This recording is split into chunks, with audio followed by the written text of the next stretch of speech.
El Poder Judicial del Estado de Baja California Sur evoluciona para ti.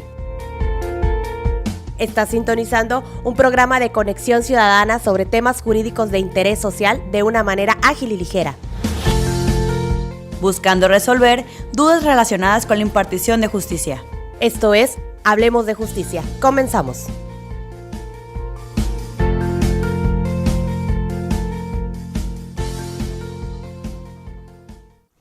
Hola, muy buenas tardes, amigas y amigos. Bienvenidos a nuestro programa de radio Hablemos de Justicia del Poder Judicial del Estado de Baja California Sur, transmitido gracias al Instituto Estatal de Radio y Televisión a través de Radio 99.1 FM y el 1050 AM.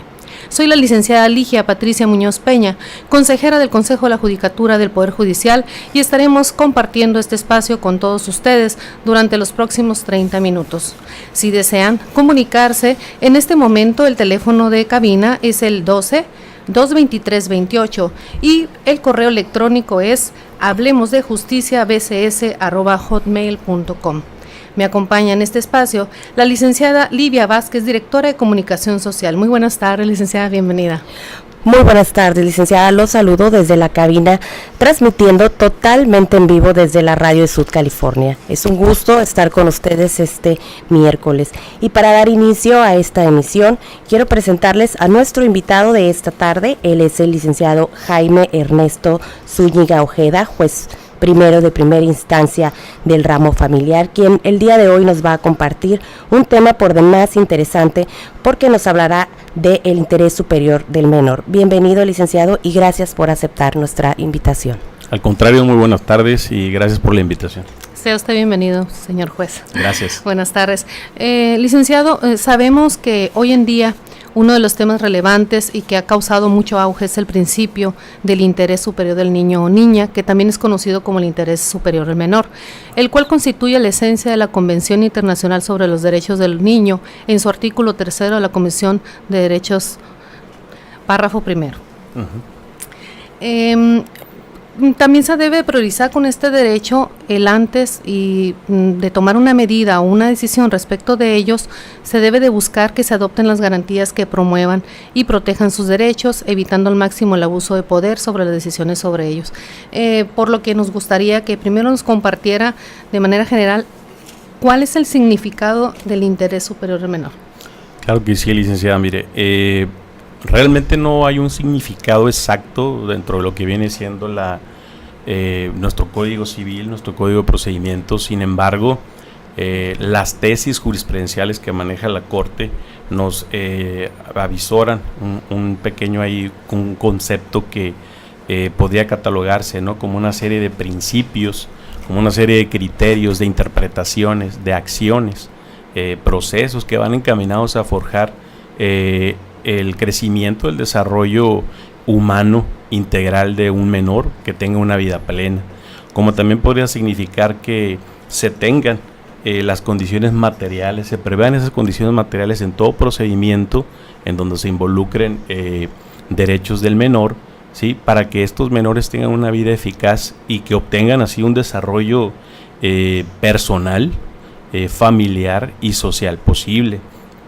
Aquí también hay que decir que el Estado es el encargado de garantizar, de prever y de proteger, ¿no?, a través de sus diferentes instituciones, el sentido de ejercer el derecho de los niños a través de estos principios, para efectos de que en el ámbito, pues, de sus diferentes funciones legislativas, ejecutivas y judiciales, proveer, ¿no?, lo que es el interés superior del menor, que son, como lo digo, esas directrices que van encaminadas a fortalecer, a hacer efectivas esas medidas, ¿no?, para que los niños gocen de un pleno crecimiento armonioso, ¿no?, en su vida. De hecho, hay una diferenciación, ¿no?, en el sentido de este interés superior del menor como una norma también y como un derecho humano y constitucional ahora, ¿no?, después de la reforma del 2011. Exacto. Bien, licenciada, ¿alguna pregunta?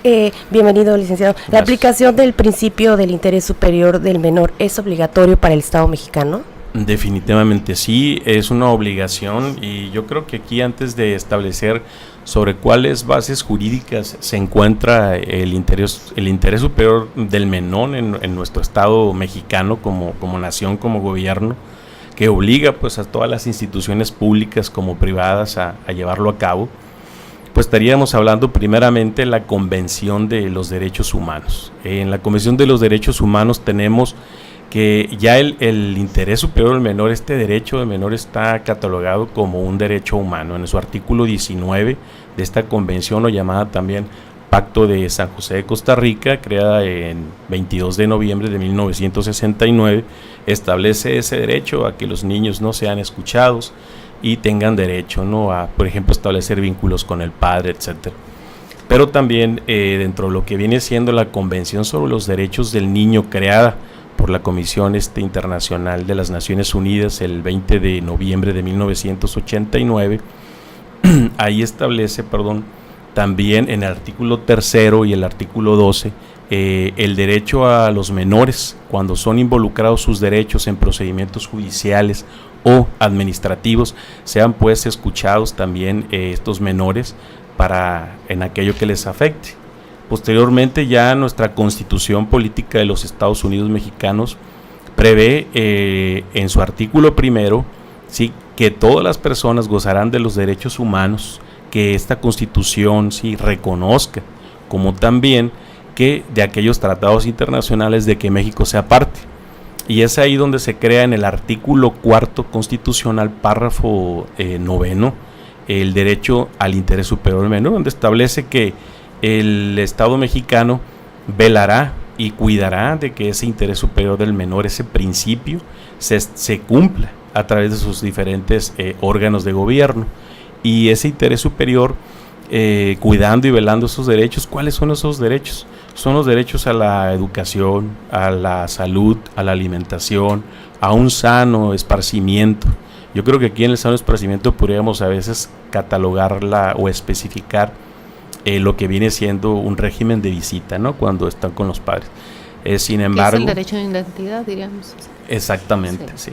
Y en este sentido, yo aquí en el artículo 4 veo también que es un sentido de corresponsabilidad. Primeramente, la Constitución establece el derecho, la obligación al Estado mexicano en sus diferentes órganos de gobierno, legislativo, ejecutivo y judicial, a establecer las bases para que se implemente este principio, se cumpla este principio. Pero no solamente es eso, sino que también dentro de lo que es el ámbito particular, ya en el último párrafo de este artículo se establece que los padres, los custodios, los ascendientes, tutores en su caso, que tengan la custodia, ¿no?, de los menores de edad, velarán, dice también, que tendrán la obligación, ¿sí?, de proteger, de preservar y exigir el cumplimiento de estos derechos. Eso es algo muy importante, porque normalmente se ven en algunos juicios en donde las partes, es cierto, la madre, en caso que sea la custodia o la que esté exigiendo, ¿no?, el cumplimiento de ese principio en un juicio. Por ejemplo, me dirigiría a un juicio de controversia familiar, en la vía de controversia familiar, en donde los padres están peleando custodia, régimen de visita, alimentos, ¿no? Y entonces veo mucho que sí se pelea por las cuestiones que son de interés superior del menor, exactamente, que viene siendo el alimento, ¿no?, y la custodia, pero dejan mucho de paso lo que viene siendo una sana vinculación con los padres, con el padre, ¿no? Cuando el padre no es el custodio, en este caso el hombre, se ve mucho de que ese no lo toma mucho en cuenta.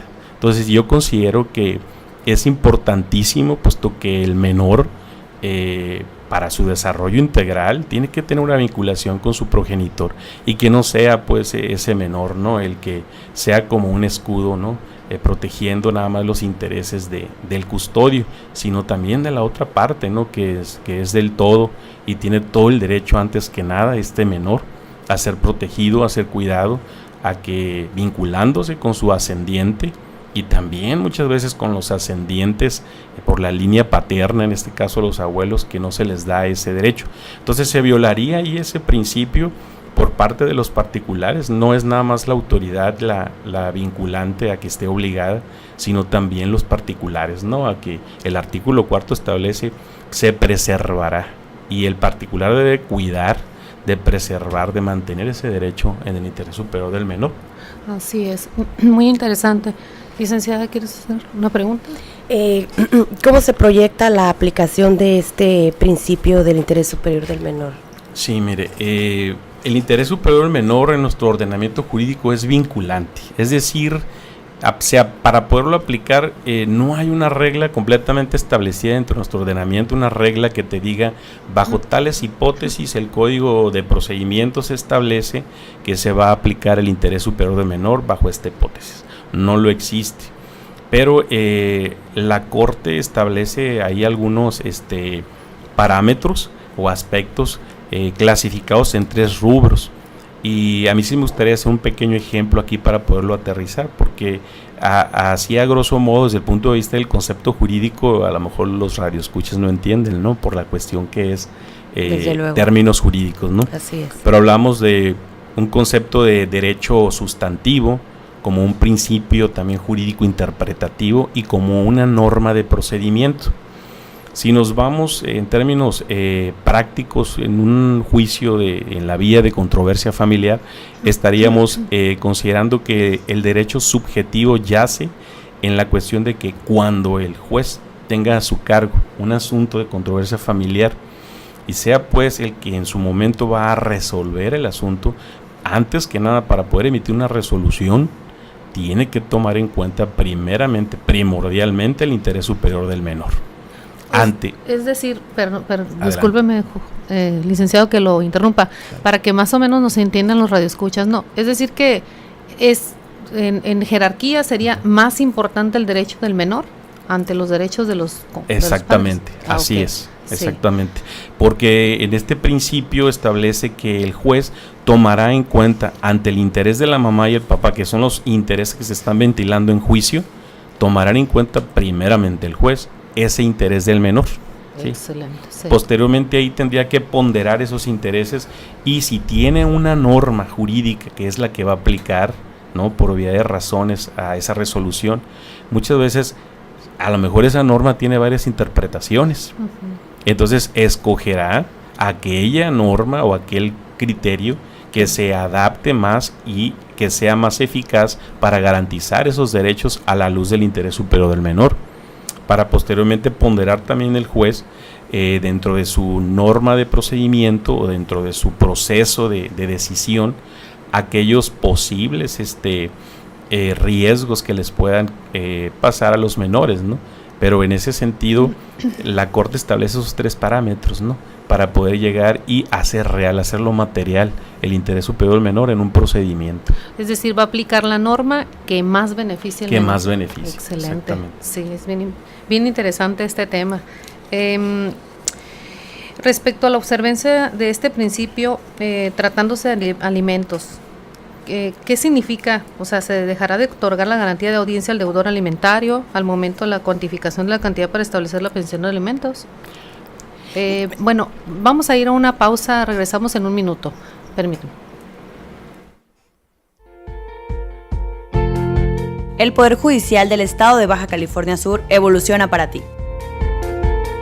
Está sintonizando un programa de conexión ciudadana sobre temas jurídicos de interés social de una manera ágil y ligera. Buscando resolver dudas relacionadas con la impartición de justicia.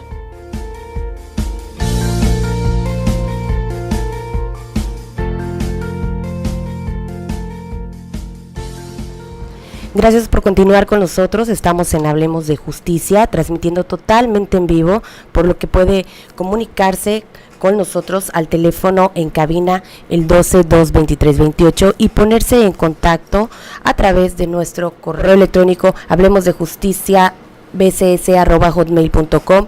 El día de hoy estamos con el juez primero de primera instancia en materia familiar. Él es el licenciado Jaime Ernesto Zúñiga Ojeda, y para ponernos en contexto de quienes nos sintonizan en este momento, estábamos hablando acerca del interés superior del menor, un principio entendido como un conjunto de acciones y procesos que garantizan el desarrollo integral y una vida digna, así como proveerlo de condiciones materiales y afectivas que les permita vivir plenamente al menor. Bueno, continuando, señor juez, en un momento antes del corte hacía una pregunta y me gustaría replantearla de nueva cuenta, sí. Y es en relación a la observancia de este principio de interés del menor en el caso, tratándose de los alimentos. ¿Cuál sería el criterio de aplicación en este caso concreto? Sí, mire, para aplicar a un caso concreto en el interés superior del menor, hay que tomar en cuenta primeramente que no existe, pues, como ya dije al principio, una regla genérica que nos establezca la hipótesis bajo la cual va a trabajar el juez para establecer y hacer eficaz ese interés superior del menor. No lo existe, ya de por sí es difícil conceptualizarlo genéricamente, cuanto más en establecer reglas o parámetros, ¿no? ¿Por qué? Porque, como lo reitero, es vinculante este principio. Sin embargo, al momento que vaya a decidir el juez establecer una pensión, debe de tomar en cuenta que en su resolución garantice al menor, ¿sí?, a satisfacer cuando menos lo más básico materialmente posible. ¿En qué sentido? Que se garanticen los alimentos, la educación, la salud, un sano esparcimiento, ¿no? Cuestiones rectoras también que están, como ya lo dije, en el artículo 4 constitucional. También deberá garantizar en su resolución que el menor, ¿sí?, se le tome en cuenta en sus sentimientos, sus emociones, su opinión es muy importante, muchas veces tomarla en cuenta, ¿okay? Y posteriormente también mantener, si es posible, en esa resolución que se va a emitir para dictar una medida provisional, porque eso es al inicio en un auto de erradicación, en un auto donde se admite la demanda.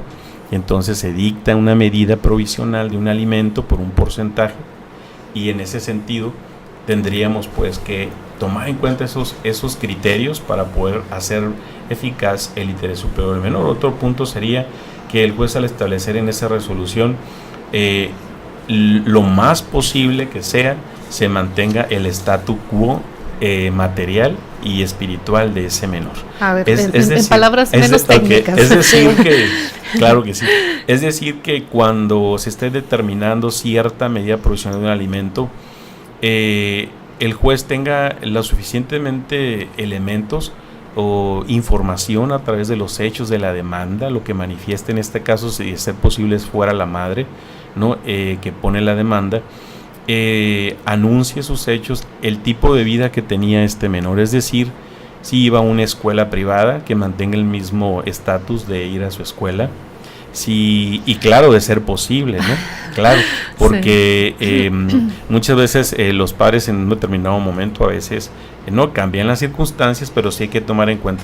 Aquí no se violenta la garantía de audiencia para el padre. Quiero que quede claro, porque en cuanto se le pone al juez de la causa un asunto de controversia familiar donde se ventilan alimentos o pensión, pues, y en este caso el juez, atendiendo que es de orden público los alimentos, los va inmediatamente a establecer en esa auto de admisión de demanda. Y es ahí donde fija esa medida provisional de alimentos, y el demandado, en este caso de ser, pues, el padre, es quien entonces contestará la demanda en 9 días, y en ella hará ver sus circunstancias que le apremian personalmente, para efectos de que, de ser posible, el juez considere si le aumenta, porque muchas veces hay padres conscientes, si aumentan o en su defecto disminuye la pensión. Pero sí hay que hacer un énfasis en que toda resolución debe ser considerando esos 3 aspectos, ¿no? Garantizarle esos beneficios al menor. Pero esa resolución es provisional, al final de cuentas, no es la definitiva, ¿no? Exactamente, es provisional. El demandado, al contestar la demanda, puede hacer valer, ¿no?, un incidente, muchas veces un incidente de reducción de pensión, que yo no soy de mi punto de vista, muchas veces hay circunstancias muy particulares porque el tipo de resoluciones que se emiten no tendría que atenderse a casos muy particulares. El derecho familiar es de casos estrictamente particulares. Cada circunstancia en cada familia es distinta. Es más, el interés superior del menor, como no puedes generalizarlo, sí, porque aún un hijo en un núcleo familiar es distinto a otro. Entonces, esas necesidades que tenga cada ser, cada menor, es independiente de los otros. Entonces, cada asunto jurídico es tan particular que el juez tendrá que atender si es viable admitir en ese momento un incidente de reducción o no admitirlo, ¿no? Pero yo desde mi punto de vista considero que a veces admitirlo cuando el propio demandado, dentro de su propio escrito de demanda, él puede hacer sus pruebas y sus argumentos que vayan en favorecimiento, si es que en su momento se le vaya a reducir la pensión. Pero a veces se inicia un incidente y se deja de ver la causa principal, y hay asuntos que ahí los tenemos que no se resuelven porque se está en lo incidental.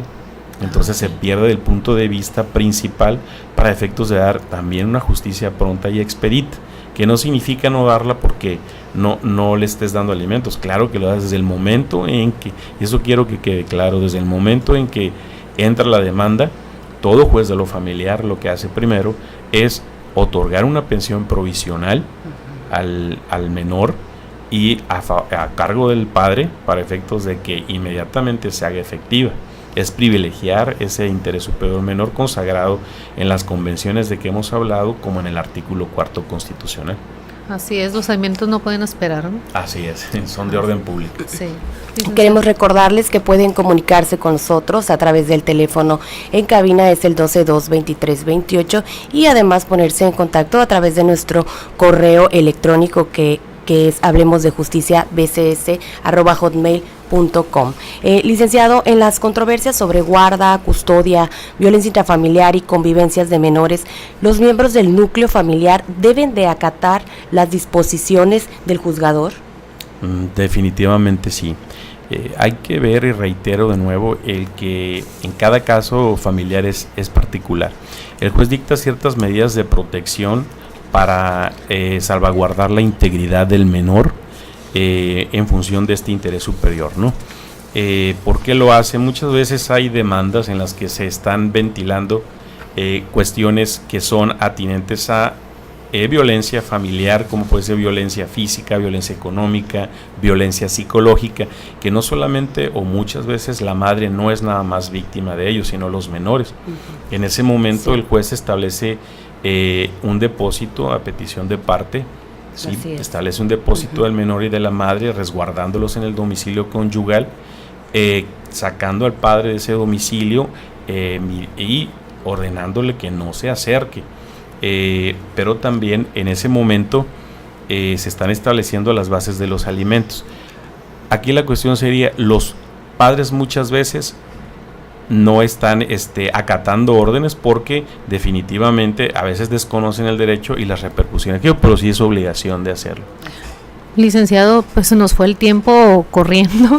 Creo que vamos a tener que continuar en un próximo programa. Nos acepta la invitación para el próximo miércoles, claro, y continuar con diversas preguntas que nos están haciendo ahorita. Es un tema muy interesante, muy extenso, y nos va a encantar que nos acompañen la próxima semana en una segunda parte. Bienvenido de nueva cuenta.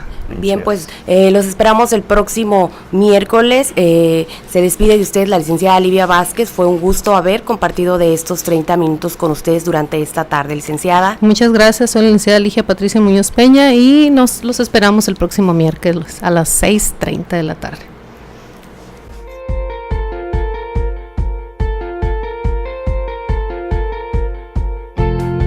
El Poder Judicial del Estado de Baja California Sur evoluciona para ti. Está sintonizando un programa de conexión ciudadana sobre temas jurídicos de interés social de una manera ágil y ligera, buscando resolver dudas relacionadas con la impartición de justicia. Esto es Hablemos de Justicia.